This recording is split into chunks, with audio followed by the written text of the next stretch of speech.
Yeah. All this blah, blah, blah conversation we're having in the studio. We have a radio. The people are waiting for us, everyone. It's the Bonfire. Comedy Central Radio, Sirius XM 95. We are live on Mandatory Metallica Monday. I'm Big J. Okerson. That's Dan Soder. We are down one Andy Fiore. I know. Jacob's sitting in. It seems weird. Jacob's on phone screen right now, which I know he feels like is a real emotional demotion. Yeah. Emotional demotion. That's got to be a Corey Feldman song. That has to be. Emotional demotion. Pink slip of feelings. Lou Dog's here, though. Everyone's here. Fuck yeah. Besides Andy. Consistent. And we unveil our newest member. I like when they do that in wrestling. Oh, yeah. The Four Horsemen got a new member coming in, and you'll find out who that is. We took Andy and we made him better. It's, he's gonna be in about 45 minutes, our new phone screener, right? Yeah, there's a clue. He's running late. Yeah, there's a clue. He's running 45 minutes late, so we'll let you take a guess. His best friend is a black guy. There you go, Lou. Thank you. You had the greatest seats I've ever seen for a concert yesterday. It was, bonkers. That's fucking, you did it subtly to the point where I was like, you know when someone ramps up something and, and they're like, dude, I did this and it was this and this and this, and you're like jealous, and then they're like, you want to see a picture? And you're like, yeah, cool, I'll look at a picture. But what Jay did was he did it on the slide where he goes, hey, look at this. And he's like playing a video, and I'm like, that's James Hetfield 3 feet away from you. 3 feet away from me. 3 feet away from me. And not in a bullshit. In an actual 3 feet away.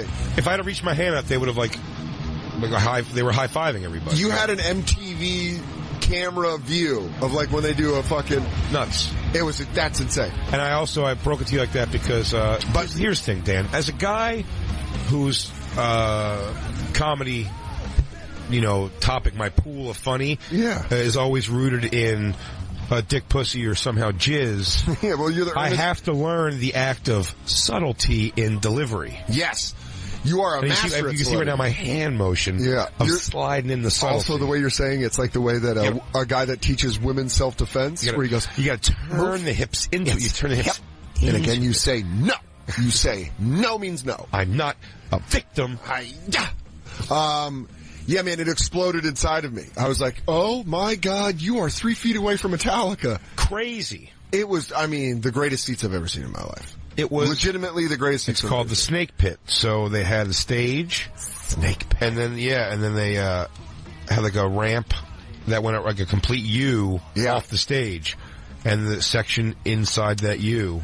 Called the Snake Pit. Quick question. Rich people or actual fans? Which one was it? Fans. Awesome. I mean, some real low-life garbage in that thing. Yeah. I always hate when you get that close and you realize Eddie Trunk wasn't right next to me, though. He brought his son, his wife. All right, well, I'm not boys with Eddie Trunk. I was bullshitting with him. That's awesome, man. Craig Gass was there. Little precursor. Next Wednesday. He's coming next Wednesday to describe the story. And something happened last night that's actually kind of funny. Based off that, we're coming in to kind of recap the story I told on Opie. Yeah. That I've told on here before. I believe. Yeah, I swear to God, I thought you told the story with Craig. Carla's going to come in also. Oh, all right, yeah. That was your idea, which I think is a great one. Yeah, because she's there to balance it all out, she's like a witness, a non-comic witness. Yeah. So she's not going to make it she's funny just by nature, but I'm saying she's not going to go for a punchline where you're like, no, that actually happened. Don't tell Carla she's a non-comic. Oh no, she's a comic. I apologize. I forgot she's a comic now. I don't know what's happening, but I'm a little distracted out of my peripheral. I think there's a Mexican doo-wop band playing. I don't know. Glass over it looks like the head of a cartel. That's all it looks like. We get to see tomorrow. But tomorrow's gone away. I cut off It's so hard to say goodbye to yesterday. Is there gotta be, Christine, right now, I need you to look up if there's a Cholo choir anywhere. Oh, please find Cholo doo-wop, Cholo a cappella group. Yip. Sha-da-da-na, sha-na-na-na-na. Get the job. When I worked in Tucson, there was a station called La Caliente, that was in the same building as us, and those guys had so much more fun at their radio station than anyone else. More so than the classic rock, who's like, yeah, we're getting the lead out. And then KFMA, which was like, all stoner rock music. And then, dude, they would crack their heavy-ass doors and it was like, they're just going fucking nuts. They had the best time ever. Did you guys shut them out, though, of KFMA Day? Bro, if they wanted to go to KFMA Day, they could totally go to KFMA Day. And I remember I was there at KFMA Day, and then Blink-182 came out, and they played a song. They weren't there. It was Offspring. And then on KFMA Day, I remember. And then my mom said I could go. My mom said I could go. I saw Metallica at KFMA Day, which is actually true. I didn't see him at KFMA Day, and I was right on the side of the stage, but your seats were better. And then after KFMA Day happened, I remember the used came out, and Burt McCracken is a god. And actually, I was in I think the used was there. They did a fall ball. Of course they did. With AFI. He looks so... Oh, Christine naturally geeked out. She's a closet AFI fan. But he looked what? I'm trying to remember which person I was talking about. I got 8 people in my head now. Yeah, the used. The lead singer is so unlikable looking. Bring him up. He's put on the song "The Taste of Ink." Put that video. Oh God, we played that song a lot. Of course. 4 o'clock in the fucking morning. I love it. That's the only song by them I like. Did I tell you about? I've said this on the show about when we used to do our fake emo band at Dos Caminos when I was waiting tables. Did I tell you guys about that? Suburban Tragedy? No. Where we come up with fake emo songs. We go, I'm standing and I'm waiting and I'm right here now. I did it on Skanks one time. It's like all the songs. He goes, remember that time you hurt my sweater? Yeah. I love that sweater. That was my favorite sweater. Yeah, I swore I thought I talked about Suburban Tragedy on here before. No. And I'm standing. Oh wow, he looks bad. Yeah, wow. Is that now? Yeah, he's all fucking big 2013. Oh boy. Wow, he does not look good. It does not age well. What do you think Kelly Osbourne gave him? Did you put it in him? Go to the video. Wow, what a difference. Go to the video for Taste of Ink. Just the way you say everything about. I like this song too.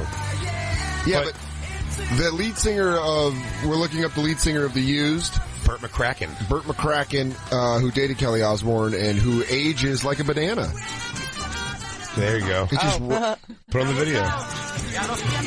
Well, hang on. I have what I thought was a Mexican doo-wop band playing in the background. Oh, it's not? No. Who are these dangerous men? For the longest time. What if we looked over and they just put Deb's head on the counter? And they go, the cartel owns the Golf Channel now.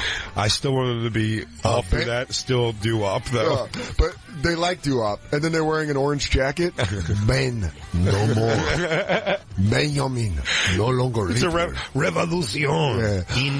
That's all the caddies coming back to take back their studio. Yeah. We saw cocainas down in Mexico. Cocaine. The Golf Channel now belongs to us. Deborah.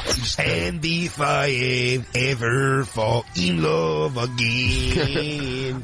It's weird because we have The Used going on, but then we also have a Mexican doo-wop. How unlikable does this kid look? He looks like a guy that starts a fight in a bar. He's got real jerk-off face. He goes, live in there. I promise I will take you there. Are those your shoes? Where do you buy your shoes? Payless? You're like, I'm going to fight that guy. Hey, look, everybody. Dan doesn't know how to zip his jeans. And they're open. These poor guys, those emo rockers can't find a girl that weighs less than them. Dude. Yeah, it's impossible. You're always fucking a fat chick to you. It's going to be a heavier woman. You have to fight up. You're always fucking a fat chick to you. It's going to be a heavier woman. You have to fight up. I mean, you can't. I mean, this guy was dating Kelly Osbourne. He looks like a Kelly Osbourne like midnight snack decision. Kelly, I'm worried you're going to crush him. I'm dating this human gummy bear. I'm not this guy because he's real tiny. I want to eat him. Hey, Kelly. He looked delicious. Kelly, you're huge. Yeah. Kelly, Can we go to a movie tonight? Can I please have a bite? I'm very hungry. I weigh 86 pounds. I appreciate rom-coms. And then he aged like now he looks like True Detective Season 1. Yeah, he's all grizzed out, huh? Time's a flat circle. He looks like Woody Harrelson Out of the Furnace. Yeah. Like he's an inbred New Jersey Mountains bare-knuckle boxer. Appalachian bare-knuckle boxer. Music is one of those things where you do not age well. It's like football and music. Not if you do it right. Yeah, well then you get all Botoxed up. Suburban Tragedies are real. Oh, God damn it. It's a real band? I don't think it's a real band because this video only has like 3,300 views on it. I mean, what do you mean? Well, I just want to let you guys know that my Suburban Tragedy was started in 2009 at Dos Caminos on a lunch shift with myself and Sam Podell. So there you go.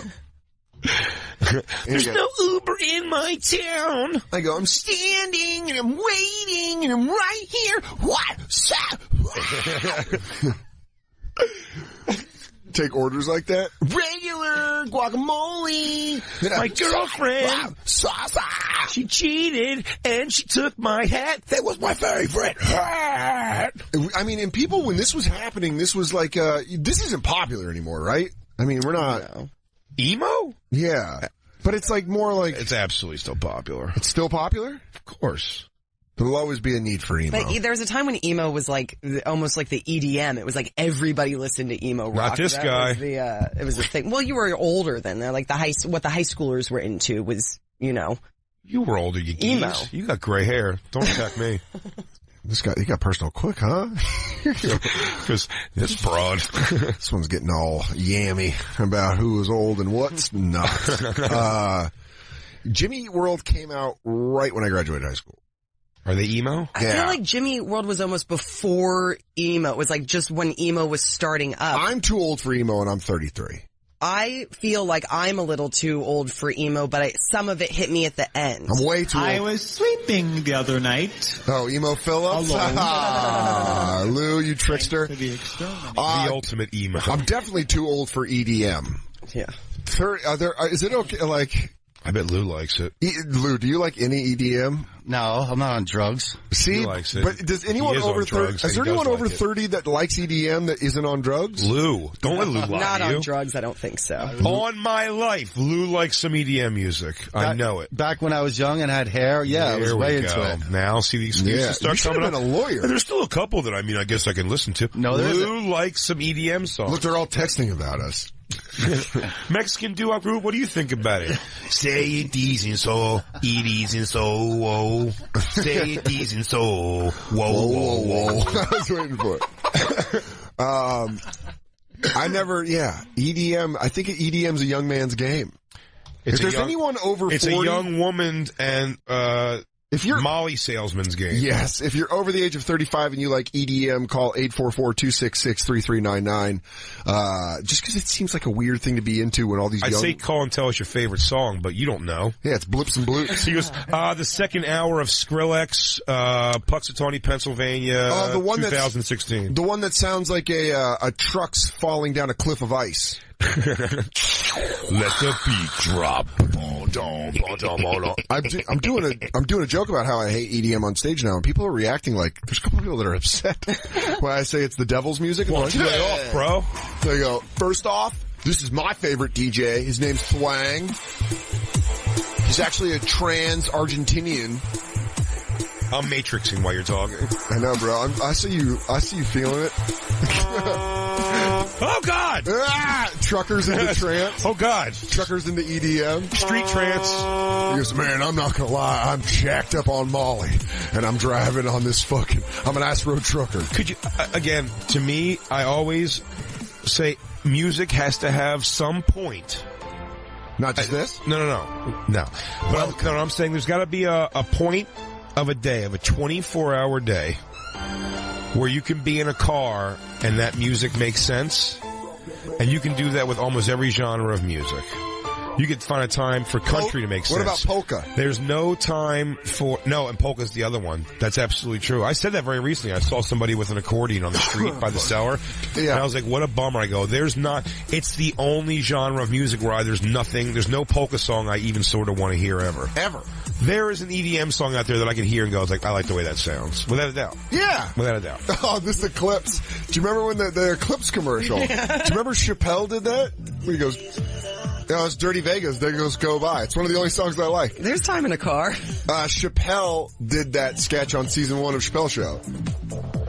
There's absolutely not a 2003 Mitsubishi Eclipse, aka restaurant manager mobile. The only time in a car when EDM would make sense would be to laugh at it with a buddy and do that dance around like an idiot. Yeah. But the actual where it's cool.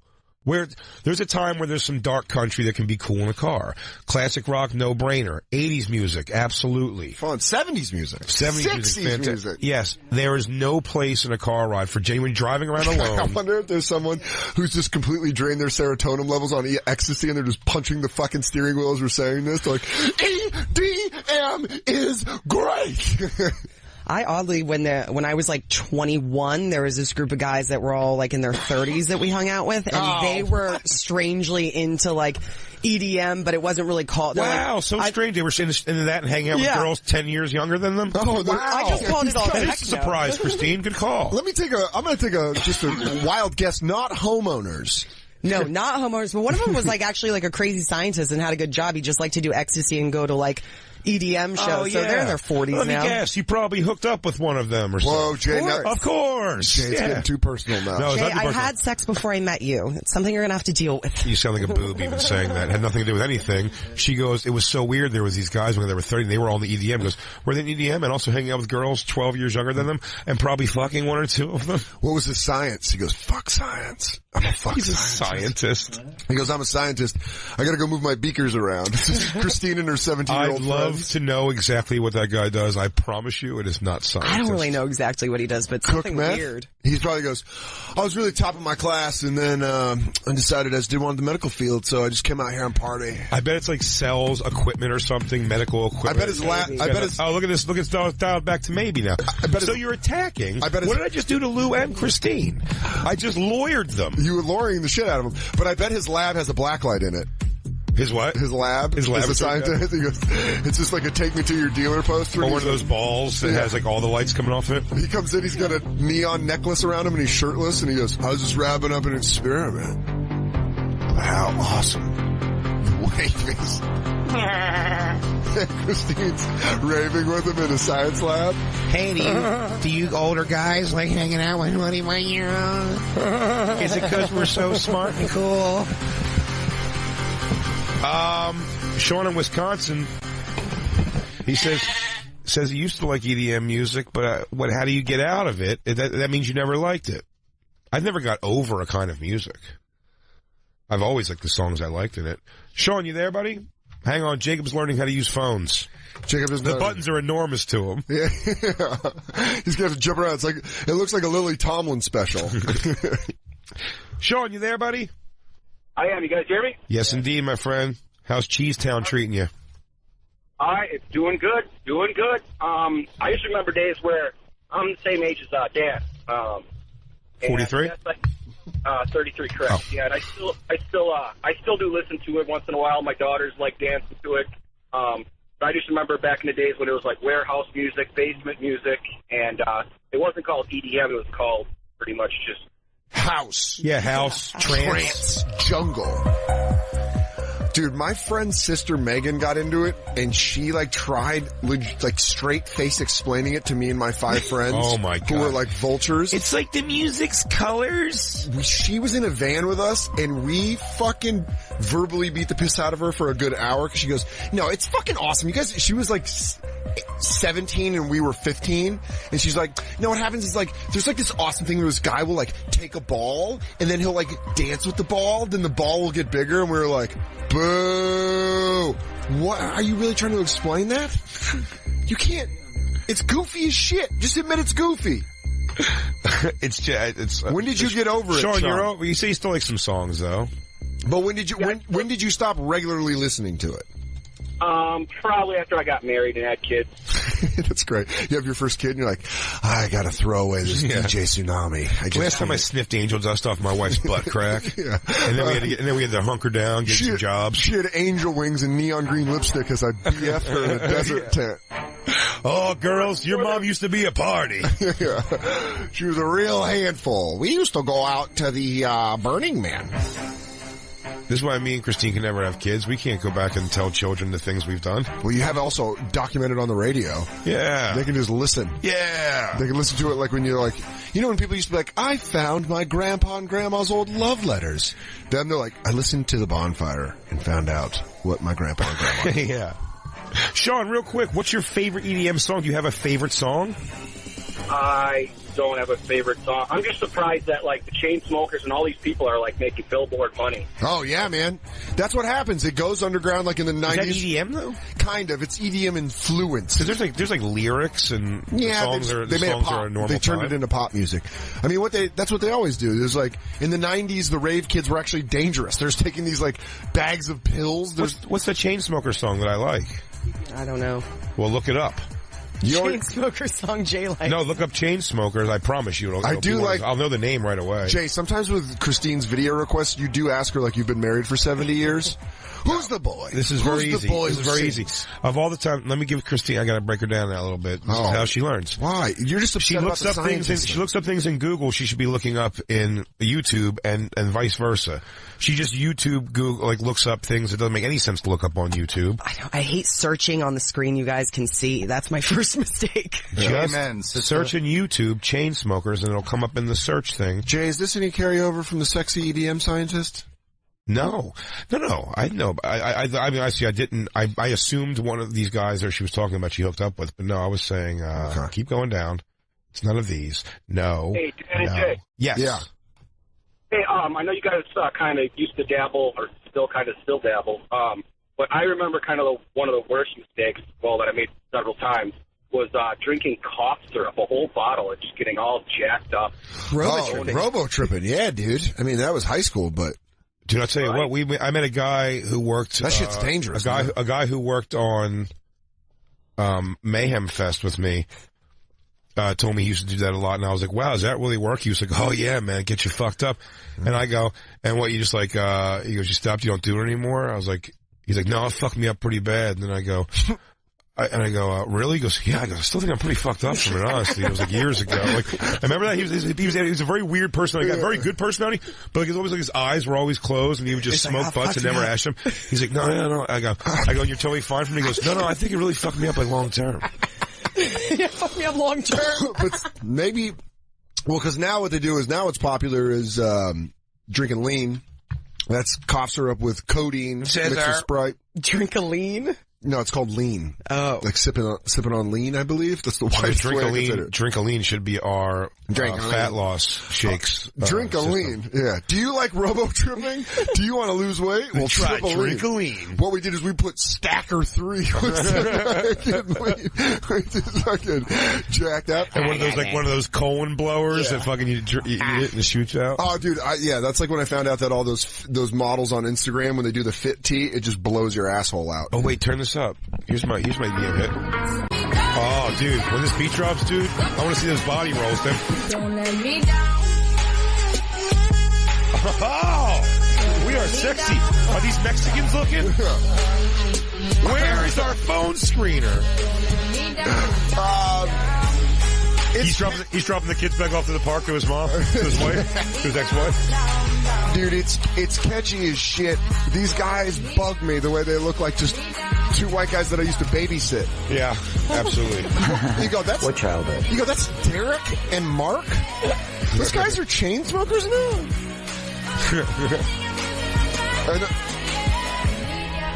Oh, they're just in a hoopty. Sean, thanks for the call. I'm so confused. I'll hang up now in a second, but you guys still there? Yeah, no. I just wanted to go down memory lane one more time to see if you guys have ever heard of taking the same thing of over-the-counter Chloracetine tablet, like a cold and cough. No, is it good? Yeah, it's not the same thing as RoboTrip. You guys yeah. Wait, so you can just take a pill and RoboTrip? All right. take like 6 of them, or maybe 10. Got it. Disclaimer, don't do that. Yeah. Don't ever do that. Don't ever take 6 pills. Oh, man, Jacob's fucking Hitler over there on the fucking call screen. He just bagged up on him. Look, let this song keep playing. Shelby, North Carolina. 44 years old, 4 kids, loves EDM. Shelby, is this possibly true? Hang on while Jacob figures out how the phones work. Yes, are you there? Yep. Shelby, you there, buddy? Yeah, I'm here. Man, you guys rock, by the way. Thanks, Shelby. I love you. Yeah, seriously, I started listening to you guys about 3 months ago when you were talking about Corey Feldman and his crack whores, and then. Well, that's not proven they're crack whores, but they're crack angels. They are definite runaways. As Jamie Foxx said, they're crackish. Yeah, that's what he says. You like EDM music, like legit straight face. You like put it in on the way to the grocery store, and you're 44 years old.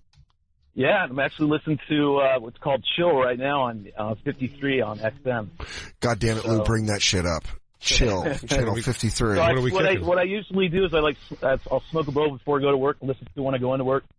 And then throughout the day I'll have a little bit and listen to whatever I need to do. Wait, so you listen to EDM to pump you up? Just chill out before I go to work. Like, it depends on what you're listening to. Smoke a little joint and then go to, smoke a little bit. Yep. I'm guessing, CEO of... My friends call it gay bathhouse music sometimes, so that really busts my balls. Now, 4 kids, do your kids now think that EDM is, like, lame because, Dad likes cool. it? No, they're cool. I mean, they've got their own taste. My oldest is 25, and you know, she's kind of like that granola in Colorado because that's where we're from, so she's kind of got that vibe. Yeah, I get it, bro. So, it's weird thing when they talk about your kid. He goes, some granola, hairy armpit bitch, if you know what I'm talking about. Yeah, he was some real fucking, some mountain goat, I call a daughter. But anyways, I'm from Colorado. I mean, sharp bottoms of her feet, cut your face. Yeah. I use EDM in my industry, so if you... What's your industry? I'm a professional drone. You make glow sticks? He goes, pacifiers, children and adults. You're a fire dancer? No, fuck that. Oh, God. I own the biggest ring pop distributor. Yeah. I wouldn't have 4 kids that have 4 boyfriends. Oh, nice. But, wait, what do you... Oh, so I'm a professional drone racing pilot. And in my industry, we use EDM in all of our videos that we make. And that's the only way to make them really kick ass. Wait, so you fly drones professionally? Yep, I fly around, race, compete. I've been on TV, been on ESPN. There's shows with us on it. Yeah. Do you notice the drones react better to EDM than they do, say, what's the pro drone circuits puss situation like? Is it just raining? Is it raining on you? It's just a bunch of swinging dicks. Oh, dude, that's so funny though. If not even like a fat Asian girl who wants to. We get paid to travel the country. I mean, I went to a 1-day week, 9-day trip from San Francisco to Moab, Utah. All expenses paid. Traveled me all over to fly to all these locations that I would never go to or won't be able to go to again. It's a trip of a lifetime, and we get paid to do this shit, but we use EDM for like our videos that we have to produce, put on YouTube, and basically whore out our sponsors. All right, so I think we found I think you're an outlier. I think if you're a professional drone pilot, you can like EDM at 44. Because considering that's your music, like Iron Eagle, like do you put a tape deck? I feel like you should also... You put a tape deck to your leg and then play EDM as you're flying? I'm going to remix Top Gun. Who's your Lou Gossett Jr.? Who's the one that tells you to fly? He's like, damn it, you up there, you got something special when you fly them. When you fly them drones. Your daddy would have been proud of you. Now let that beat drop. Now, boom. You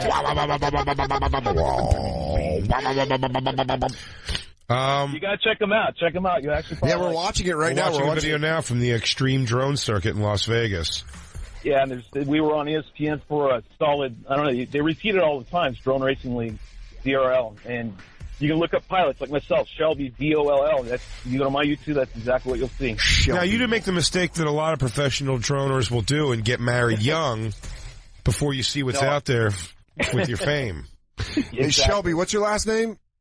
The second word you look for is V as in Victor, O-L-L. That's what I thought. So there, she put up Shelby doll, and we got a naked picture of a woman. Yeah, we're like, There you go. That was back in my good old days. Well, thanks for calling in, Shelby. I think you're an outlier. I think if you're a drone pilot, you don't count as liking. Of course, you like EDM. You like all things with robots. Shelby, I'm not going to call you names. Outlier? That's Dan's thing. You know what, bro? Second, all right, dude. I kind of read it the other day, and I like using it as much as possible. So I wish you just Outliers. Thanks for the call. I want to hear this one real quick before we take our first break. Will in Buffalo. Black man who likes EDM? I bet I'd tell you what also he likes. 18-year-old girls who have glitter on their cheeks and wearing unicorn boots. And I bet he fucks half Asian women all the time. Will, are we right on any of these? I can't say that, no. Okay. None of those things are true? So you're like legit into EDM as like, you would say it's your favorite music? Yeah, pretty much right now. All right. And when you get in your car, you bump EDM? Oh, yeah. Listening to BPM, Electric Area, and definitely you guys. Electric Area. All right. So these are the stations on Sirius, Electric Area. Because we're trying to guess names of songs. What's your favorite song right now? There's a bunch of them, but one, I can give you two off the top of my head. Garmiani, Bomb and Drop. Bomb and Drop? Bomb a Drop. Bomb a Drop. Yeah. And then you got... Just brings up war videos on YouTube. Maybe try separating a drop. Yeah, Jarmiani. This it? Oh. Nope, that's not it. This isn't it? This isn't it, Lou. Lou, you Christine found it. Lou, you don't know shit about EDM. Oh, real nice, DJ Lou. Where's your trap music knowledge? Yeah. Why don't you keep it to Pearl Jam and keep it moving, Will? Not you, Will. I'm sorry, I meant Lou. Yeah, Lou, I know you love this because it's like it's like computer jamming. Yeah, I don't like computers. All right, so this is it. Lou, turn it up. This is Germont. Oh, it's the same thing. DJ Lou wins. Maybe he likes the... This is too Will, are you into the remix? I haven't heard the remix, but actually, I'm into like a lot of it. All the house stuff, the deep house stuff. And just like on your own, that's what you would put. You would put that on to like clean the house or whatever. Yeah, I actually have a driving job. I drive and listen to it all day long. Do you stop at red lights and just start fucking going nuts in your car? You're just like, oh, the beat's dropping at a red light. I'm on drugs. No, I'm a cool laid back dude. But the funny thing is, I actually am a DJ, and I usually DJ a lot of EDM and a lot of like. Okay. See, so. It's always coming there's up that there's always a tie. You're connected. You're connected. You're in the world because you're an EDM DJ. I'm saying I'm looking for straight, just a guy that works at Enterprise that fucking blares it on his way home. You're getting your dick sucked by a girl wearing fucking ladybug wings. Yeah. Of course you like the music. I'd like the music too if it was fucking just getting gashed like that constantly from it. Lou's fucking more of a women after they do the chicken dance. Yeah.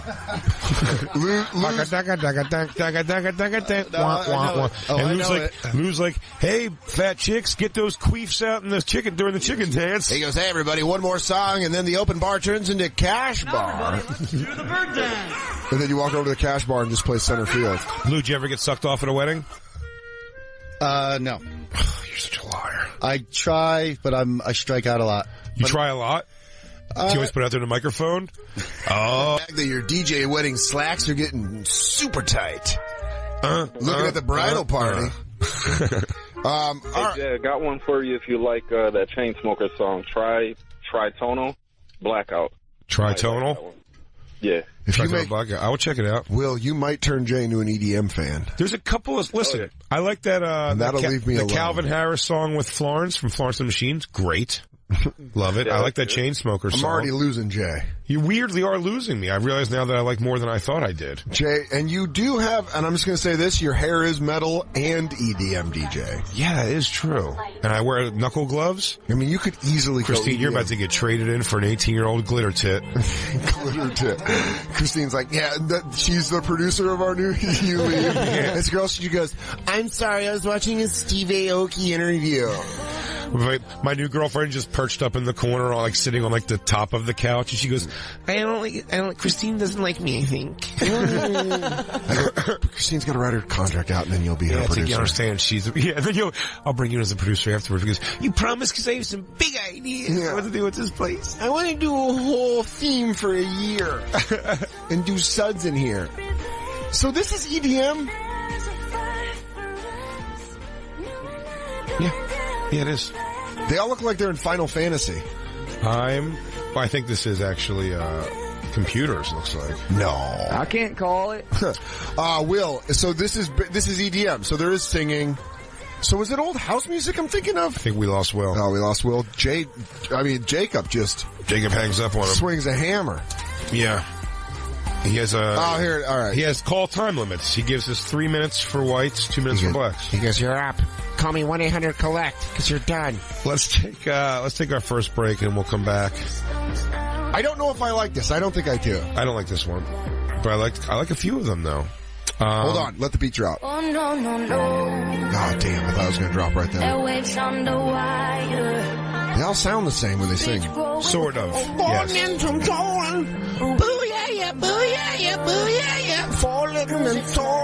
I know what? I like it, but I can't take my first love.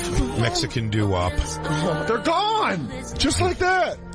I'll be there to comfort you. Oh. Build my world and dream around you. Hey, everybody. Eat the bonfire.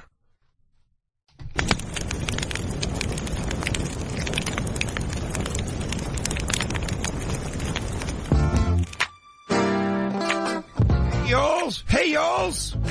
Ring's mission is to make neighborhoods safer. Today, over 1 million people use the amazing Ring video doorbell to help protect their homes.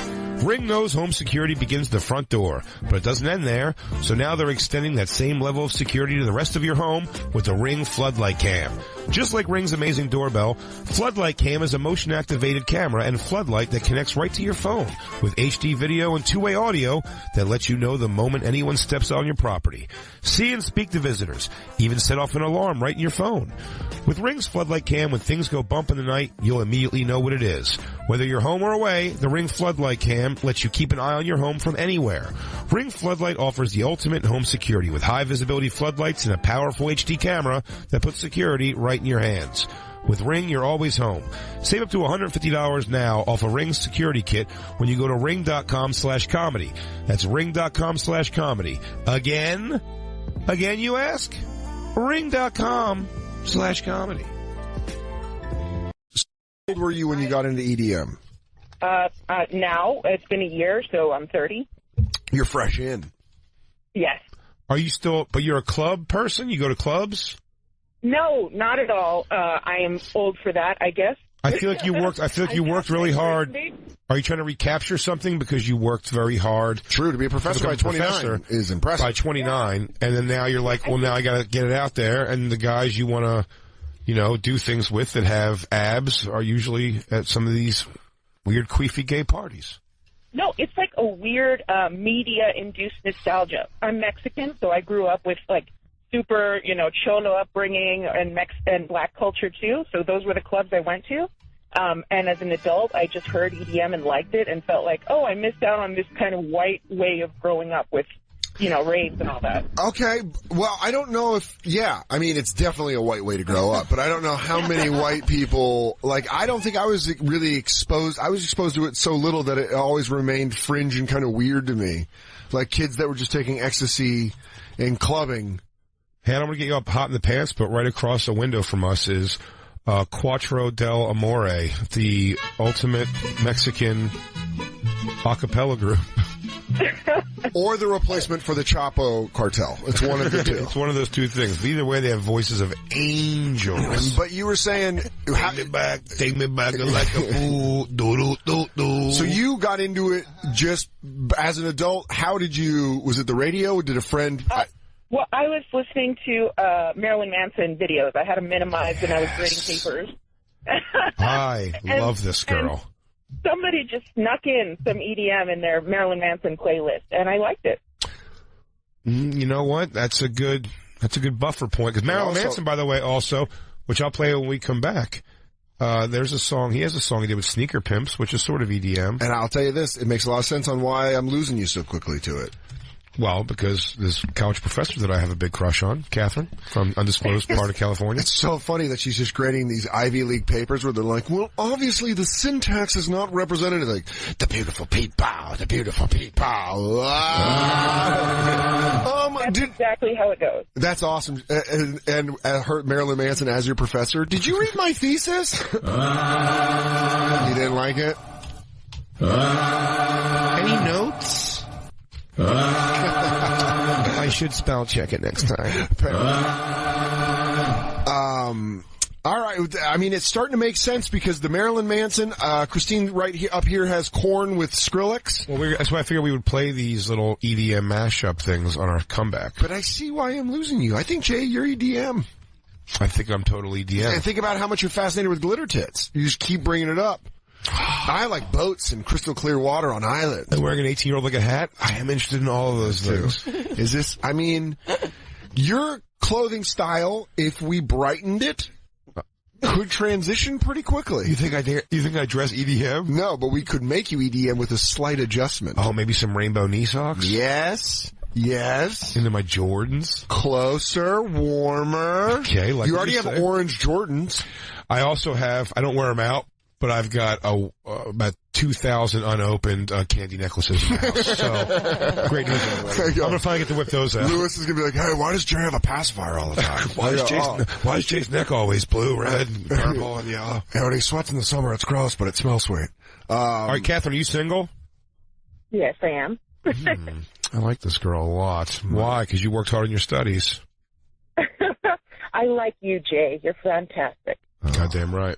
I think we're Christine Baggett. We found an EDM girl. I may have found my EDM girl. And she's a year younger than you. 2 years younger than you. All right. Now you're just, that was just twisting the knife. He goes, she's younger than you. She's more educated. She's not 18. She's not 18 now. True. You want a glitter tip. Girl fight. That's my sell by. Yeah. Well, thanks for calling in. If we ever see you in person, Catherine, you can kick Christine's ass. Because you could come claim what's yours. So I guess that's, I mean, there blows my theory. She likes dance it. Off. She's a fucking Ivy League professor. Yeah, she's a girl, so I'm not taking it into full account. I think it's music for girls who like to dance. Okay. And Catherine strikes me as a dancer. If I know her like I think I do, she strikes me as a dancer. You know your cat like you think you know? If I know my kitty cat. All right, well, we'll keep seeing if there's regular, I'm just very interested by it. Well, dudes who like it. But we have a new member of the Bonfire. Yes. Since Merkface Andy now on the Nick DiPaolo show on, what is that? Talk Faction? Faction Talk. Faction Talk. So you should Something radio. You can listen to it from 8 to 9 p.m. I hear it's the weakest signal on all of Sirius XM. It's on right now, but then they go till 9 p.m., right? I heard that Faction actually has the softest signal in Sirius XM. Yeah, I actually heard if you listen to Faction, like if you're near an underpass, it's a wrap. I also heard that the proceeds from that channel go to fund I want to say, and I don't want to say this wrong, Boko Haram? Yes. Okay, yeah. Where ours, the money from Comedy Central Radio clearly goes to freedom fighters. Absolutely. We arm the weak. Yeah, we arm the weak. We defend the defenseless. Newest member, we have one, Lou, so why don't we just double on down and get a new Lou? Lou 2. Lou 2. Black Lou, Lou 2. It's in the air. We're not sure what we're going to do. Yeah. Now, I got to say out of the gates, I have a problem because we become a family here at the Bonfire, Lou, and welcome, Lou. Thank you. Now, would you prefer Lewis or Lou? I prefer whatever you want to say. All right, Lou. A.K.A. Black Lou, A.K.A. New Lou, A.K.A. Black Ops. My plan? That's what Merkface Andy said. Black Ops is a good one, but my plan? Merkface Andy gets credit for that. To keep things completely on the up and up, because you're like, well, isn't it just shitty to call Black Lou Black Lou? Yes. And I'm like, that is shitty. So now I think we should also call Lou White Lou. Can we call him Cracker Lou? Cracker Lou? Cracker Lou and Black Lou? That. Yeah, why not? Oh, someone's about to reinvigorate their whole DJ career. We just played all this new music for you. Yeah, now you got EDM, now you got a new name. Now wait, now here's an issue.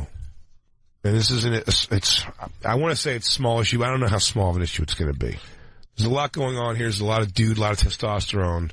And yes, Lou, Black Lou, you probably have the biggest dick. But let's take that out of it. What there is in the testosterone world here is a lot of sports people. I think Jacob likes some kind of a foreign archery league. He's like, I'm more into cricket. I prefer Lou's badminton. Lou's a big Mets guy, or whatever Eddie Vedder says is cool. Lou looks like if Mr. Met were a person. Lou's the giant baseball head. Dan is Nuggets. He's a little all over the place because his dad was a Rolling Stone. Yeah. Gathered no moss, though. Yeah, but did gather a pretty wicked liver disease. But where you're headed with this is we're in the same territory with what you're talking about. But me more so. Well, you're more consistent. No, but I'm Eagles, Sixers, hardcore, and we got right away walks in. It's a bad first impression wearing this Cowboys hat. He's wearing a cowboy. Yeah, it's been driving me and I'm a little bonkers for the past 5 minutes. I'm disappointed that you led with Nuggets because that's my third favorite team. I'm a Niners, Giants, then Nuggets. I'm not even that big of a Nuggets fan. Oh, baseball. I just like the Nuggets in the NBA. 49ers though, and that's what I'm saying. That's a problem. The Cowboys hat rubs us both the wrong way. Yeah, but this is straight up divisional rivalry. Well, also the early 90s for the Niners Cowboys was a big thing when I was growing up. So I'm saying, like, had it been the New York Giants, had it been, the Redskins, I'd be like, yeah. No, Skins I have a beef with, too. But I'm saying Skins you have a beef with, that would have made more sense. I'm saying as a Niners fan, I wouldn't have given a shit about the Redskins. Oh, for you, you're saying, so now it's he's doubled down. 2 violations. 2 violations. That's what I'm saying, as a Niner fan and an Eagles fan. Now, I'm sure this is something we can all solve over some hot trance dance house techno. Yeah, I'm pretty sure some EDM could probably, but you're a diehard Cowboys fan, big time, and we were talking about that back when the Niners were good. And where are you from? Dallas? No, I'm from Jersey. Come on, Black Lou.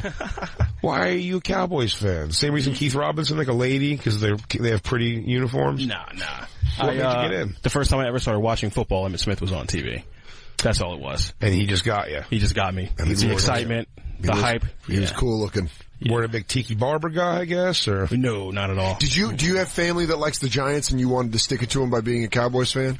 The majority of my family likes the Cowboys, but we do have some fans that are Giants fans. Because Michael Che became a Niner fan because his older brother was a Giants fan, and the Niners and the Giants had a rivalry, so he knew if he picked the Niners, it would piss his brother off. And he's still a Niners fan? Diehard, yeah, to the day. Che? Yeah, Michael Che's a big Niner fan. That's so hilarious. And he's from Lower East Side. That's really, really hilarious. Wait, why would other people in your family be Cowboys fans too? Older. Was it a family? Was it a family reunion day that Emmitt Smith came on that TV? No. Everyone came like, hold on. We're not big sports people here, but who is that Emmitt guy? Smith? Stays low, runs strong, and can I follow his team? Every time. Oh, it's great to hear. Oh, yeah, getting tweeted at by Garth, who says, every time Jay says 18-year-old glitter tits, an angel gets its wings, which is true. Black Lou, you into EDM music at all?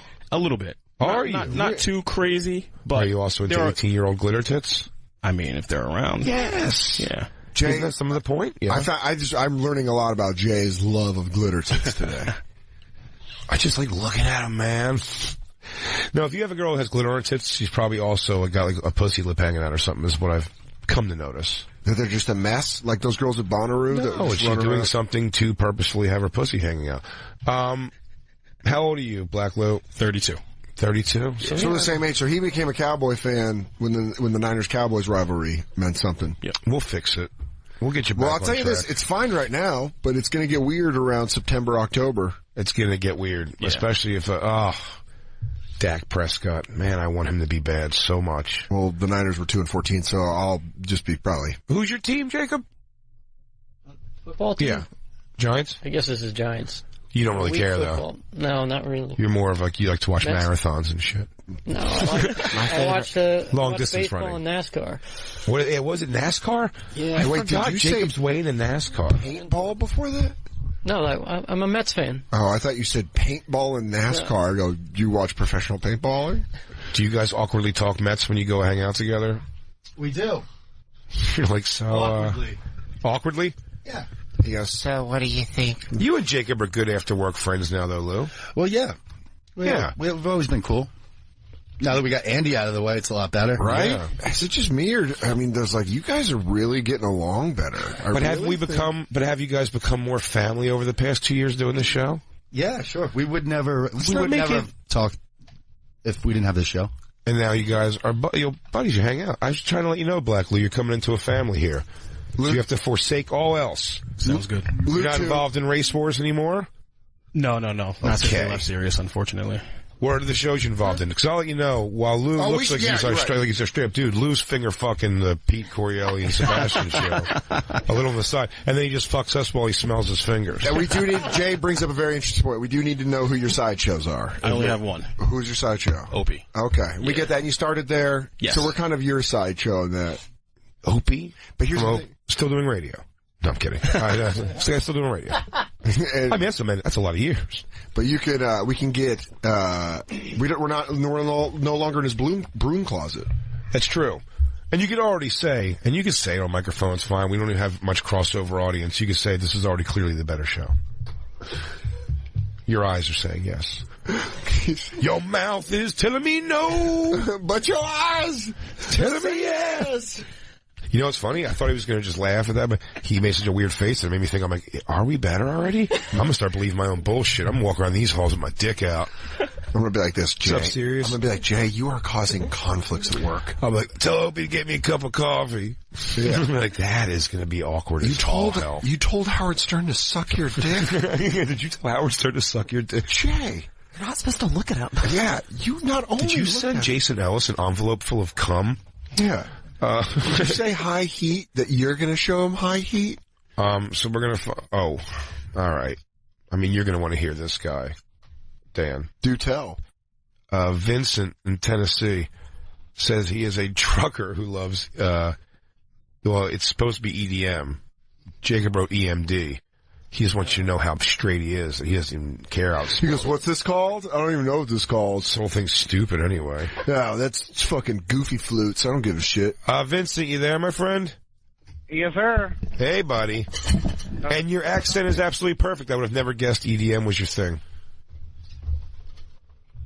You there? Yeah.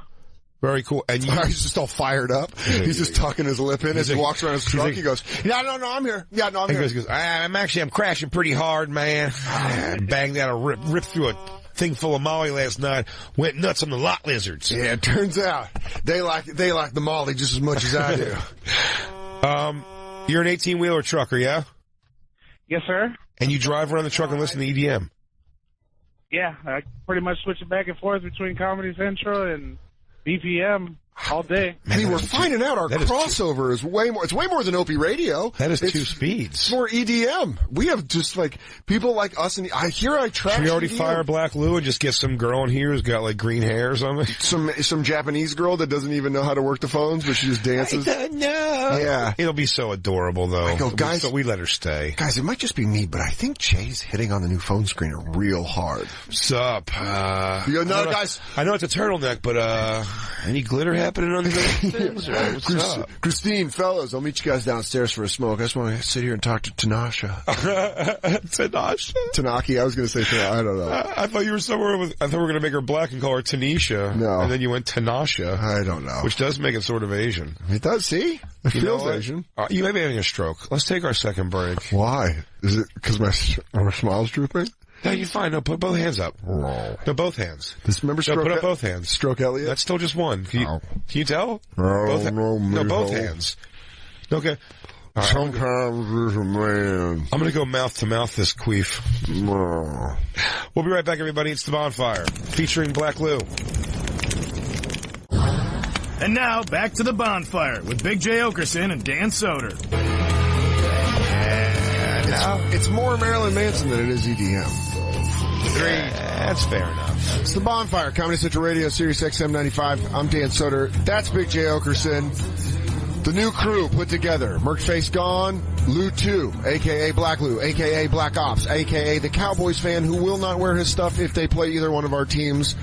Well, he's tatted up? Oh, shit. Oh, Lou, I fucking told you Christina should get an Eagles tattoo. You said I'd regret it. Lou 2's got a tattoo, and Jay doesn't. Lou 2 with the star on the arm. Got to, man. Lou 1, do you have a Mets tattoo? No, I don't do tattoos. I'm too pale. We could do it. That means you can do some deep color, though.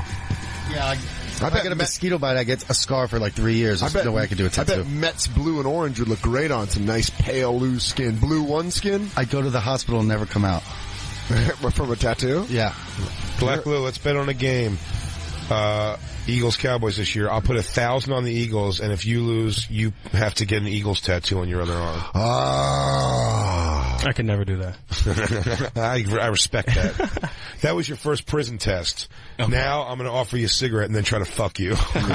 You go, Black Lou, you like Dan? He goes, what? You like Dan?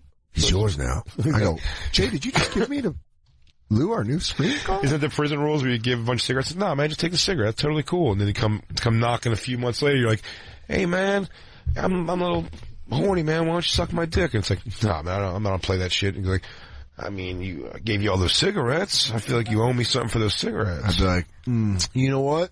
You tricked me. Drop them. You know what? The good sport. I realize when I've been had. The good sport prisoner.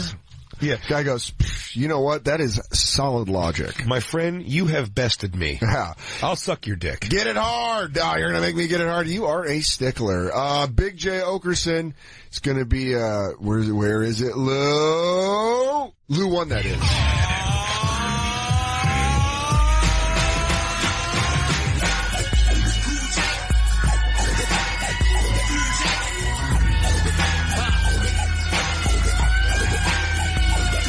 I can just keep listening to that. Big J. Okerson's going to be at the Denver Comedy Works this Friday and Saturday and Sunday.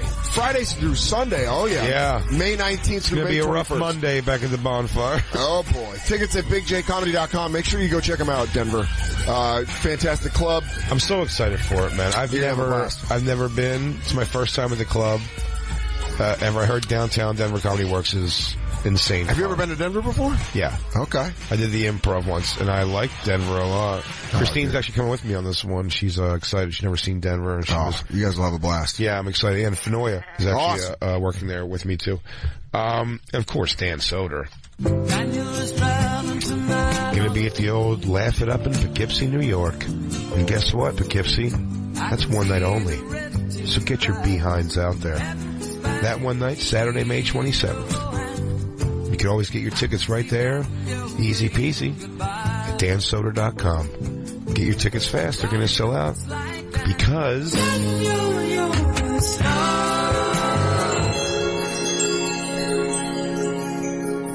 Today, in Midtown Manhattan, I was just reading this, and This just in, a horsey was hurt. No, but I was hanging out in the studio with Lou, and then I saw that there was a runaway horse hit by a car in Midtown Manhattan. It was actually hit by a taxi.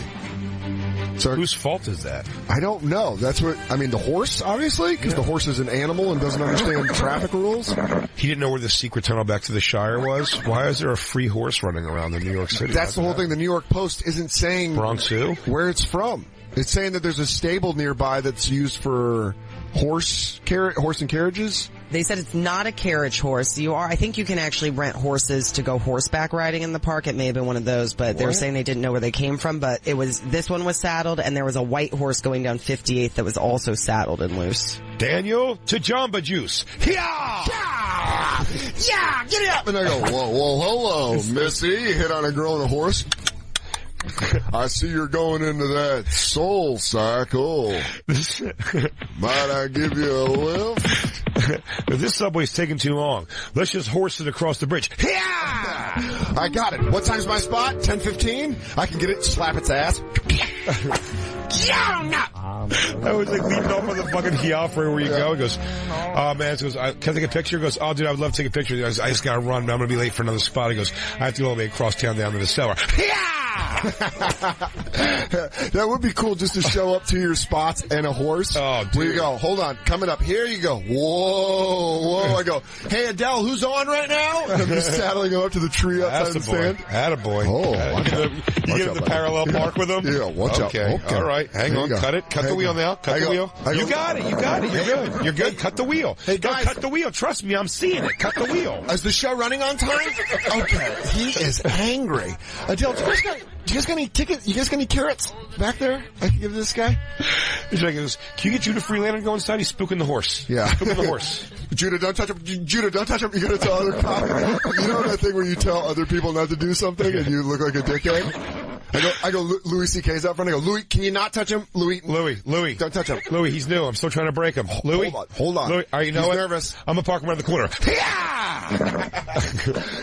It's just weird that they don't know where the horse is from, that the horses just appear in Manhattan, and it was saddled, which, by the way, that would have been a badass move if it's coming down 8th Avenue and you just grab the saddle and jump on it. They go, oh my God, look at this horse. You go, hey, can you hold this backpack real quick? I was thinking even better.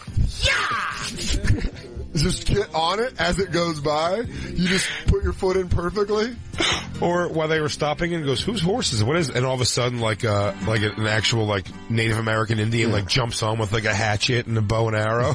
Sorry, I was over at Uniqlo looking at jackets. Like no saddle, just jumps on the horse raw back. Is that what they call it? Probably not. I came on my horse. I always wanted to see New York. It's from Oklahoma. He's all the way over. Yeah, that's, I mean, it's so much fun to watch New Yorkers when like a deer gets loose or a horse. Because like people in the middle of the country are just like, oh, that horse is loose. But here they're like, hey, look at this horse. This horse ain't supposed to be here right now. Oh, one got drilled. Whoa, shit. Is that the one that was standing up after that? So, okay, after that. That horse isn't dead. No. Okay, at the Bonfire SXM on Twitter and Instagram, there's a picture of a cab with a horse laid out. I thought if a horse goes down, I had the light. The horse come out of nowhere. You saw it. It was not my fault. Yeah. Dude, if you're in the back of that cab, you go, fuck. Did you hit that horse? Hey, horse. Hey, John Schechter from Schechter and Schechter. Do you feel like do you have neck pain? What's hurting? Are you having nightmares? Are either one of your hoods numb? Let me know what they are. Hello. Greenberg. And John Schechter from Schechter, Solomon, Schechter and Schechter. You got a legitimate case, my friend. I have a falafel cart guy that says he saw that cat. I have on very good word that none of this was your fault. You are a horse, correct? Yes or no? Just say yay and nay. Now, I think the case we're building, clearly, there's some Instagram proof. There's a picture of the cab. You're a runner. That's how you pay for that's your livelihood is running. I like then cutting to a war room like A Few Good Men, where Schechter and Schechter are all there. So he goes, I don't know. He goes, if we lose, she's chickening out. Our number one witness. She's chickening out. I'll tell you this right now. She doesn't want to be in the papers. The cab union will come down on us something fierce if we do not have a case.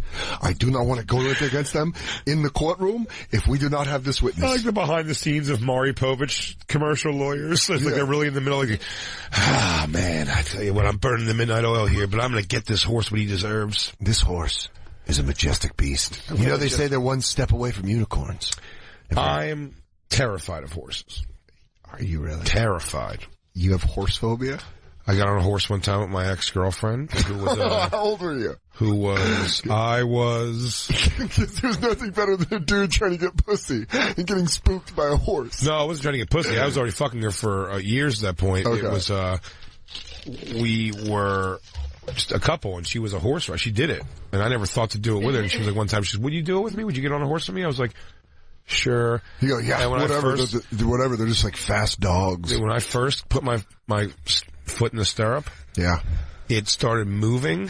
Oh yeah. And I was like, oh god, it hates me. It thinks I'm too big. Yeah. It doesn't know how to tell me. It doesn't have to tell me I'm too big. It's just trying to walk off. And they go, no, it's fine. You just gotta throw your other leg over. I go, and it just started. I go, it doesn't like me already. I don't want to do it. And I was just like, were you doing the 1 foot hop as it walks away? Yes. I know that. I was like stiff legged the whole time, just go like, okay. And it's like, he was like, don't be scared. It goes.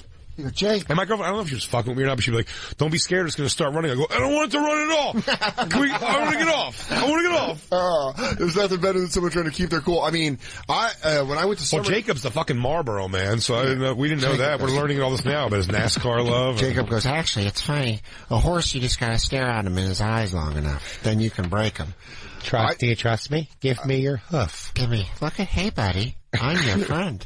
When I was at summer camp, when I was like 9, we did horseback riding, and the horse tried to get me off by going backwards and putting its head down like that. And I held on. I was like, oh! You were yanking back? No, like he went flat. Like he tried to put his head against the ground to try to throw me off. Not go backwards. I saw the word. I said the word "whoa" so many times. Whoa. So if we rented one of these horses, you wouldn't ride it. We can't do a day of you riding horses in the park. Man, dude, I would do it, but I'd say there's a 90% chance I get injured. Why? I'm so afraid. I'm one of those things, like, I'll jump off it while it's moving because I'm afraid of what about to happen, so I'm just going to I'll do that thing where I make the risk move. Have you ever been skiing? Yeah, got hurt. Yeah, because you started going too fast and you freaked out and jumped, didn't you? I thought I was doing good. No, I thought I was doing good. Mm-hmm. And when I realized what I was doing so good was I learned how to get in other people's ski tracks. And if you cannot be afraid of that, you'll fly. You'll go fast and you can control it because you're sort of right there. You know what I mean? Like, if I just turn a little bit, like, you get what I'm saying, right? Yeah. And then I realized that I was in two people's different ski tracks who went very opposite ways. And my legs opened up real wide and I somehow I went down still face forward, clunked my head. Yeah, on the ground. And everyone was looking and people were pointing and laughing from the chairlift? From the chairlift, yeah. It was, and I was like, I went inside and drank hot cocoa by the fire the rest of the day. It was a school trip that I fucking desperately tried to beat chicken pox to get to. I remember how important that trip was for me to go on. And then you got injured. I hated it. Didn't get injured. Injured's the wrong word. I got embarrassed and then I killed the whole family. I told you that story, right? Where I nailed the whole family on my skis and then they ripped my lift ticket and they chased me on a ski mobile. It was the whole thing. You've never told us that story. No. You hit an entire family on skis? In my defense, they were like teaching a little kid to ski. It was like a grandfather, a mom, and the mom's son. Deb looking smoking hot. Yeah, let me take a peek. She's got the shirt on. Hey, she caught us looking. She saw us all looking. Oh, boy. Man, we all just looked really creepy. Yeah. I felt more comfortable with the cartel in there. Black Lou, you want to introduce yourself to Deb? I'd say stand over there and just slap your dong on the window. And we'll let them know. It's like, oh yeah, we got Black Lou now. She just starts golf clapping. Yeah, we should fill you in on some of because Lou's not familiar with any... Yeah, Lou, it's like learning a language. You'll learn it just by being submerged in it. But, we have a thing with the Golf Channel where Deb Doninger is, we think, the hottest thing, at Sirius. Okay. Well, she's Jacob's dream woman. Yeah. I mean, he hears Dreamweaver every time she walks into the studio. And then, her co-host, Ben, loves orange, which I'm sure you can tell from just looking over there. Yeah, and just to fill in on everybody here, Lou got a $300 throw blanket that he uses to put out cigarettes and jerk off onto. Jacob can fold his bones and can do a kip up. Jacob can do a kip up from on the ground, spring up to his feet. And Jay and I cannot. All right, so please tell the story of you crashing. I came down the mountain. Okay. Wow. You might want to pull that off the TV, considering she could see us looking at it. I was coming down I went on a more expert hill. So there's blue, green, black. Don't remember. Okay. Maybe green. Blue, it's like blue trails are the beginner. And whatever it was, there was going to be some trees in this one. Black. Okay, maybe and there was green. 2 trees off to the side. Yeah. That in between those 2 trees, this little boy was being pushed between his mother and his grandfather. What it appeared to be. Okay. But all I see is 2 people, and and I came down, and I can't control myself, and I'm screaming, "Get out of the way!" But at that moment, before they can hear you, it's just a mother and her father. It's just a lady with her dad and her son, and she goes, "This is one of the nicest moments we've ever had." Yeah, absolutely. We're teaching Michael to ski, and Dad, I'm just so glad that you got back from Vietnam and you're safe. And, you and Mom went through a lot, but look, I met Jake and we had Michael and here you are teaching your grandson how to ski. And then just in the background. Yeah, meanwhile, it's like a fucking meteor of like a fat guy out of control. Just some metal. Coming in fucking hot. Yeah. And at this point, do you know you're already out of control? Yeah. So by the time you see the family, you're like, I'm going too fast, I'm going too fast, I'm going too fast. I'm going to kill this family, and I'm screaming, get out of the way, get out of the way. And they're almost giving they're like go around us. That guy's because they were sort of off the path. But I was just, for some reason, that's the path I caught, and I was coming in fucking hot. I mean, the defense is probably one of their faults. I probably caught one of their paths. And they go brace because they don't want the kid to get hit, and I just drill them all like bowling pins. And then I get up. So you start coming down the mountain. Fuck your grandpa! Move! Get out of the way! Get out of the way! Get out of the way! So then they just go over and you just fucking wipe them out. Drill them, get up, ski's still on. Oh, one ski. No, my ski's still on. Both skis? I get up, and then I just fucking say nothing and just continue going. I just try to escape. And then I realized, like, a little bit down, it was like a trail. As I get further down the trail, now I'm being chased by a ski mobile. And they stop me and they rip my lift ticket in half so you can't take the lift anymore. So you wrecked these people. How old are you?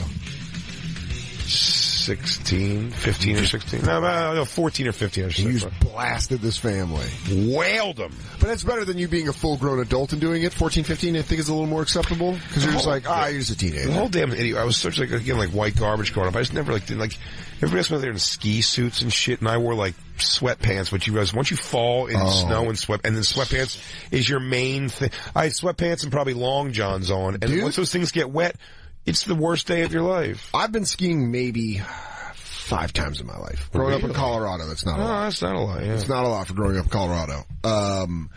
My friends all snowboarded.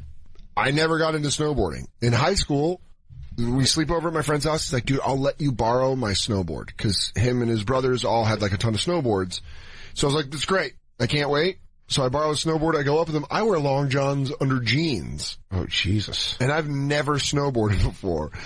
And, you're dressed like Shaun White. Yeah, I look like I'm gonna rip it up at the X Games.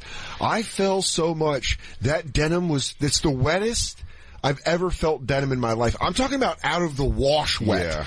And I'm freezing, but here's the best part. The last run of the day when I was just going down and they're like, hey, we're gonna leave, so just meet up at my truck. I get caught on a black diamond mogul.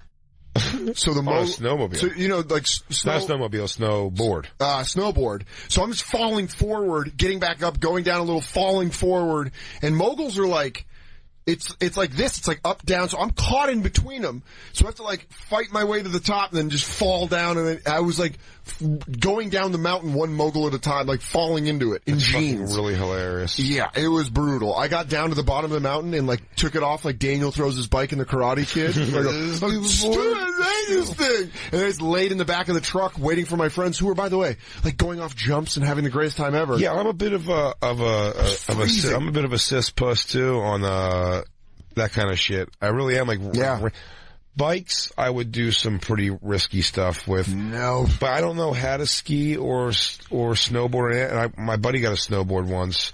My buddy John, you met John in the military, and I tried to go down the hill one time, and I was just like, every time I feel any sort of out of control, I just get crazy nervous, and I just drop to my knees. Then you get up again, you drop to. It's like Did you do that as a kid? The same reason to this day I cannot put. You've never in my life will or ever see me with 2 feet up on a skateboard. I think it's an impossible action. So when you watch skateboarders, I have no idea. When I see a skateboarder just come down my block, skateboard and putting his foot back up and just going, I'm like, God, but I can't get 2 feet on a skateboard. I don't know how to do it. What about trampolines? It doesn't make any sense to me. Trampolines?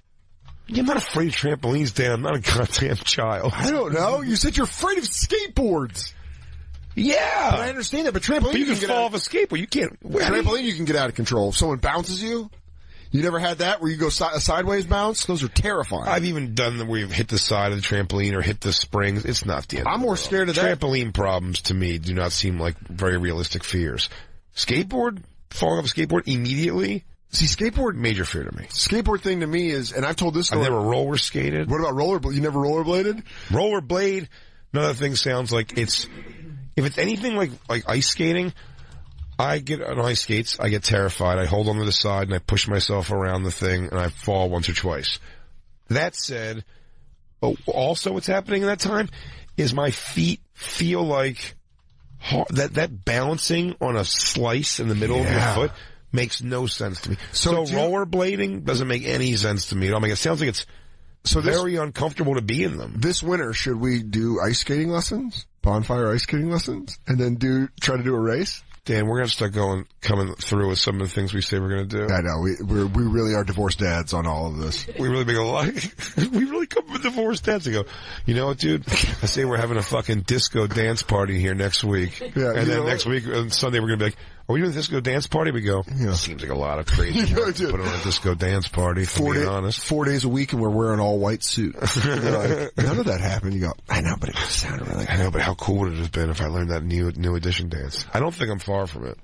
I mean, for the record, I would like for you to show up and start doing the dance out of nowhere. That would make me pretty goddamn happy. One other thing that I saw in the news that I was talking to is Conan O'Brien's getting sued in court for monologue jokes. He's actually going to the trial over it. They're saying that he did jokes about Caitlyn Jenner, Tom Brady, and the Washington Monument in his monologue on his TBS show, and they're saying that it was taken from a freelancer's social media feed. The plaintiff is Alex Caseberg, who says that he's had 1,000 jokes used by Jay Leno. Here's the weird part. Wait, what's... he asserts, I'm not fully... he asserts that the copyrights on 5 of his jokes from December 2014 to June 2015 were infringed by Conan. So this guy took copyright out on his... Like, he copywrote his jokes, which I think... That he wrote for who? That he just wrote? Just in his life. I thought you were saying Jay Leno or something. No, he wrote, he's credited as having jokes used by Jay Leno. And so he's credited on that. So he actually... They're saying he has material, that's what it says in the article. Jokes to... Yeah, the article on Hollywood Reporter is saying that, who takes credit for more than 1,000 jokes used by Jay Leno and whose material has appeared in publications such as the New York Times and the Washington Post. In California federal court, he asserts that the copyrights on 5 of his jokes from December 2014 to June 2015 were infringed by Conan. So they're saying they're examining the issues surrounding joke creation and weighing a summary judgment. So, can I tell you what else is going on in this case? If it's anything, if I'm just reading everything on the screen here, or is this maybe an advertisement? But is fucking Night Ranger performing? 25-year career in fucking Chicago? Yeah. I mean... I think it's 35 years in a night in Chicago. If they open with Sister Christian, the arena will be empty by the 5th song. Yeah, do you think what else? It's like that old David Spade joke. They're going to open with it, close with it, and play it in the middle. Oh, yeah, they have to. Yeah, Sister Christian. Well, I always say that. Christine said Montel Jordan opened and closed with, this is how we do it, and I'm like, makes sense. That's also why he's still on tour. It's exactly what he should have done. Because he knows what the fans want. Goddamn right. Would you ever copyright a joke? That seems really weird to me. I used to hear things where people like comics would tell me they'd write them down, mail them to themselves. They would if you mail your joke to yourself, it's like a weird, like kind of like hobo copyright. That's so weird. That is real boxcar legal fucking. Yeah, I heard it. It's like, because you get a stamp with the date and the whole thing, and it's like I don't know how much it really would hold up in any kind of way. But would I ever copyright a joke? No. I don't think so. I mean, I've copyrighted like, so there's scripts, like a script I wrote before. Well, that makes sense. A script or a show idea or any of that. Your jokes are, sort of, yeah. But they're saying that the, Conan's, legal team was attempted to argue that the jokes in contention used facts and commonly used expressions and were undeserving of extensive protection. The problem, man, when you start throwing your fucking nuts around in the stolen joke arena, it's always like, my joke about Caitlyn Jenner, it's like, you know what no one's ever arguing about is someone's story about their interaction or something with Caitlyn Jenner. Yeah. Do you get what I'm saying? Like, those aren't things it's always like, oh, my observation about one of the craziest stories ever. And the story involves Olympic hero who decides he's actually a woman, gets his dick cut off and goes the whole 9, and this guy used to be on the Wheaties box. You know what I mean?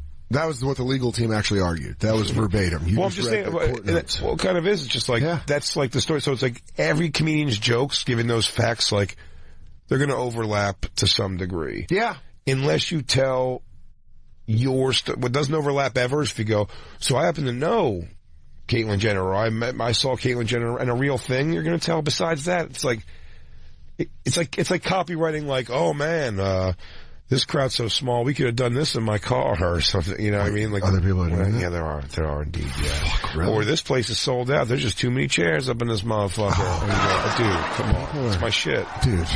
I wrote that about my dad.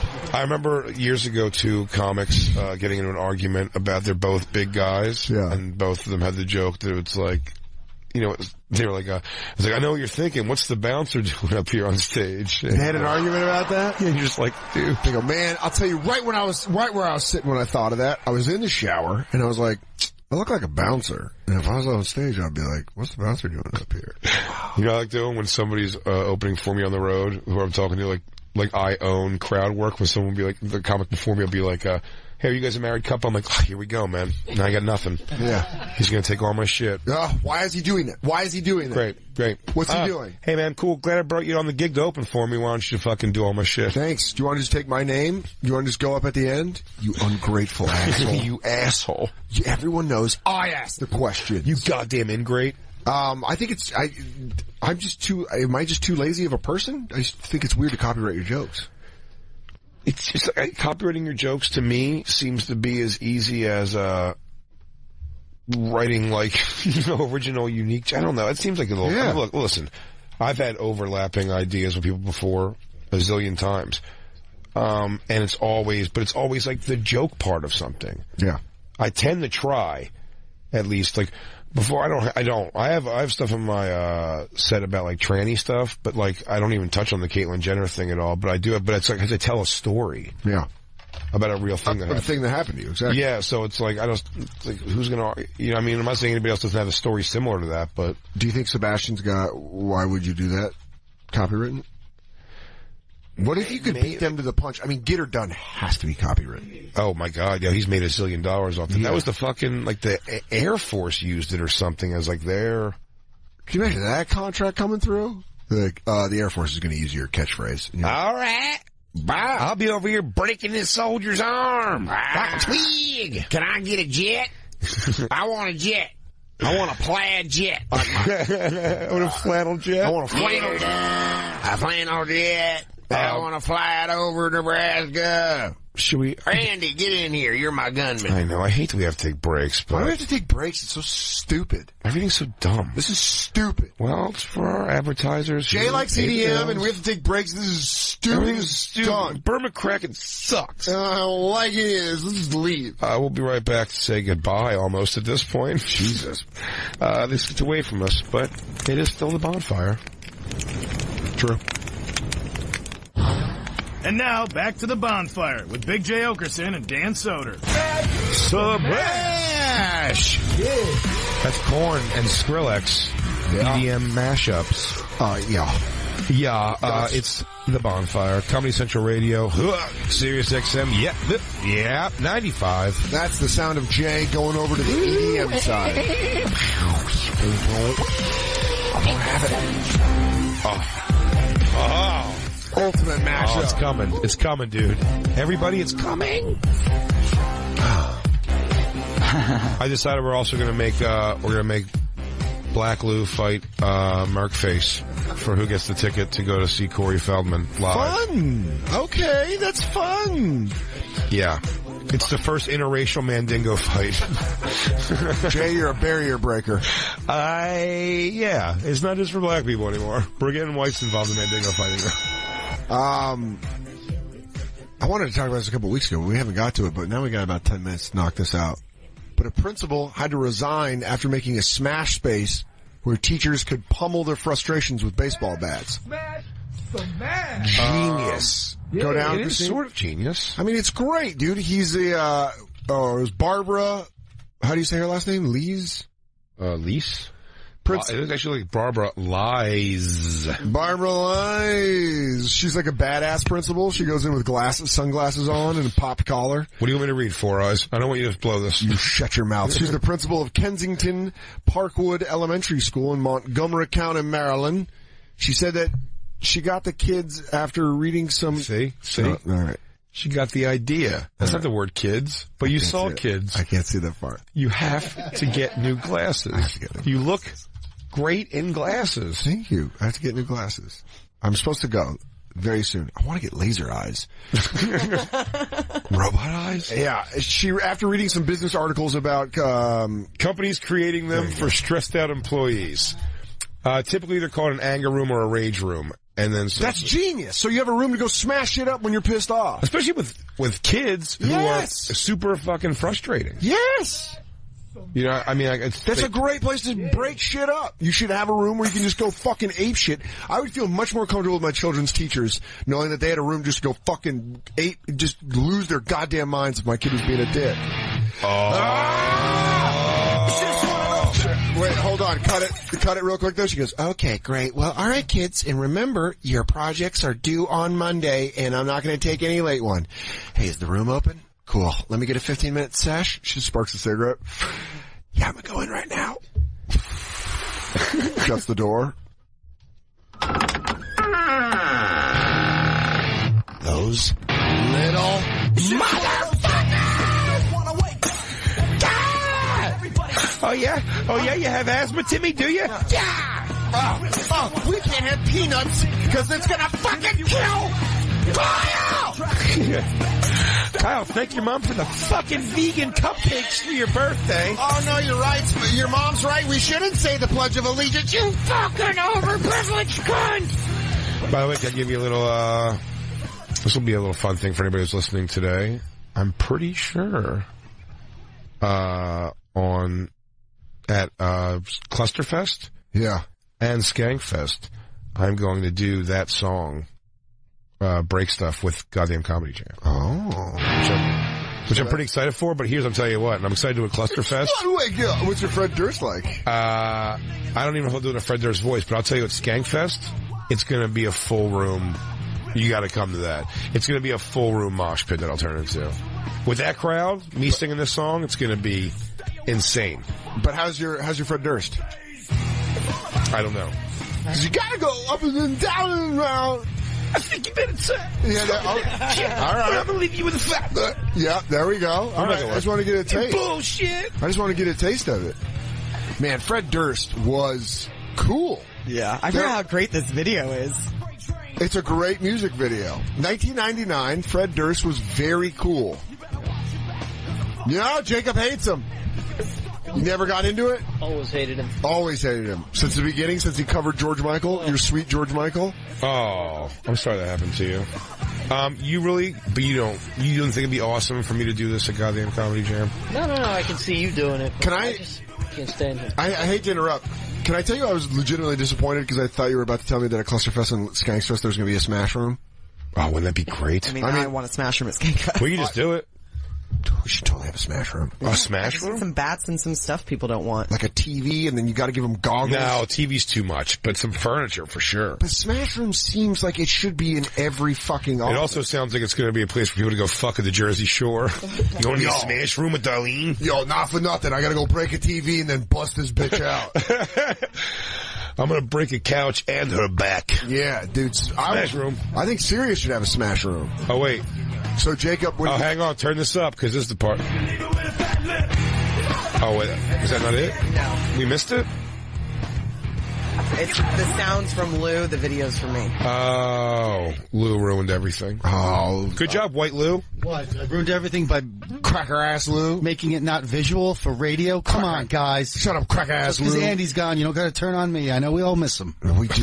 You know what? I'm lashing out right now, and I apologize. I'm also lashing out the fact that I forgot Fred Durst was as cool as he was. That's the most rational conversation a man's ever made wearing a Mets t-shirt under a button-down shirt. He goes, yo, not for nothing, I was going to smash you with this lug wrench, but, I He's feel like, guys, don't misdirect your anger at me. It's me, your old pal Lou. And I was like, he's right. Oh, he's right, you know. All I saw was rage. You can't take my word seriously with such a stupid outfit on. Hey, can you make... I hope we don't treat Black Lou like Jason Newst did, where we have to make him, like, earn our love. Oh, I wouldn't do that. But Andy didn't die in a bus accident.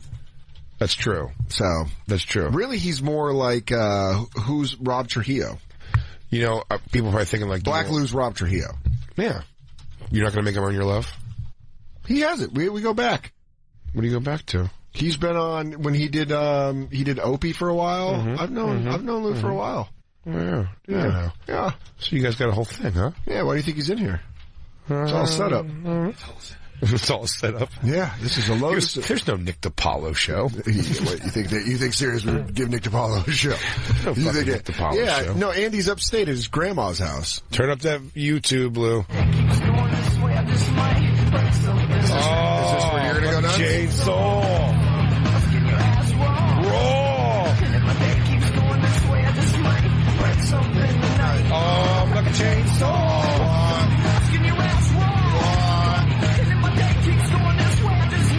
Breaks your fucking face tonight. Oh, come Calm down, Jacob. Calm down. Calm down, Jacob. Jacob's smashing Jacob, calm down. Jacob's going ape shit. Jacob's breaking it all. Jacob, relax. Jay, yes, Jacob, you can dress up like Wes Borland when Jay does this show. Oh, so we're going to play the orgasm during all this? It's the only way I can come. I gotta break it. Can you have someone dress up like Wes Borland? Probably. Like Lewis? Lewis would just like Wes Borland. Yeah. He'll get the face paint, like a whole weird... Oh, yeah, and absolutely. And the black contacts? That is Skankfest happening, sold out.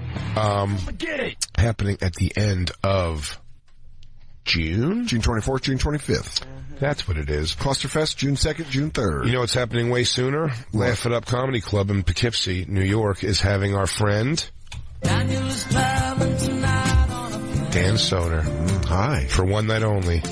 Saturday, May 27th. You get your tickets right now. Don't ruin this. Dan Soder. Well, according to Christine's notes here, you can go to dansoder.deb. You fucking creep. I don't know why it says that. But if you actually want tickets, maybe you go over to the new and improved dansoder.com. Get your tickets quickly because we all know...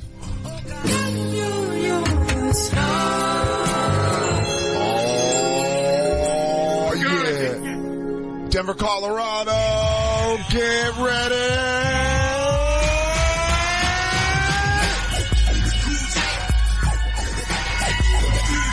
Big J. Okerson going to be at the Comedy Works this Friday through Sunday. That's May 19th through May 21st. Go get tickets at bigjcomedy.com. Trust me, you don't want to miss it. One of the best comics working one of the best clubs. So go fucking check that shit out. Also go check out What's Your Fucking Deal Season 2 on CISO.com. And follow us on the Bonfire SXM on Twitter, Instagram, and Facebook. Black Lou, welcome to the family, buddy. Thank you, guys. Happy to be here. Take that goddamn hat off. Or you have to kiss Lou on the mouth every time you come in. Look how close he came, almost kissing me. This is going to work out just fine. All right, guys, time to go outside and saddle up our horses and get out of here. Yeah. So I guess we'll be seeing you guys, or talking to you, this Wednesday when we talk to you again on the Bonfire. Yeah!